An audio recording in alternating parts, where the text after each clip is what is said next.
2024-2025 অর্থবর্ষ থেকে 2027-2028 অর্থবর্ষ পর্যন্ত প্রধানমন্ত্রী আবাস যোজনার জন্য 2 কোটি ঘরের ব্যবস্থা করা হয়েছে বা টার্গেট নেওয়া হয়েছে পুরো ভারতবর্ষ জুড়ে। এর মধ্যে অন্তত 30 থেকে 40 লক্ষ ঘরের ব্যবস্থা করা হোক কাশ্মীর ভ্যালিতে, সারা ভারতের গরিব হিন্দুদের জন্য, যারা পুরো ভারতবর্ষের 70%-এরও বেশি। সেই গরিব হিন্দুরা মুসলিম ভাইদের সঙ্গে মিলে কাশ্মীরটাকে আবার আগের মতো সুন্দর করে তুলুক। কাশ্মীরি পণ্ডিত পশ্চিমবাংলা, বিহার, ওড়িশা, উত্তরপ্রদেশ, পাঞ্জাব, হরিয়ানা, মধ্যপ্রদেশ, রাজস্থান, অসম, নর্থ ইস্ট, সাউথ ইন্ডিয়া, এই সমস্ত জায়গা থেকে অ্যাপ্লিকেশন নেওয়া হোক। আর যারা যাবে তাদের জন্য রেশনের ব্যবস্থা করা হোক, কাজের ব্যবস্থা করা হোক।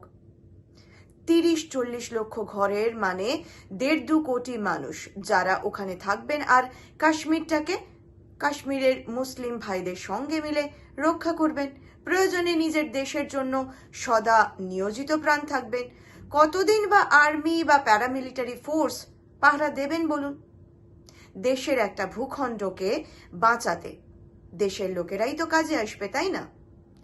আর্টিকেল 370-তেও তো মনে হয় সেটাই লেখা আছে। এভাবেই কাশ্মীরের সব সমস্যার সমাধান করা হোক বলে আমার মনে হয়। যাকে মাথায় তুলে রাখবেন যত, সে তত বেশি মাথার ওপর উঠে নাচবে। কাশ্মীর আমার, তোমার, সবার।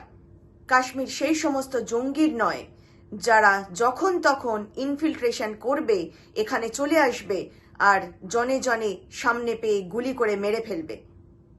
যেখানে মানুষ সারা বছর ধরে টাকা পয়সা জমিয়ে একটু ভালো সময় কাটাতে কাশ্মীর বেড়াতে যায়, তাদেরকে তোমরা টার্গেট করো।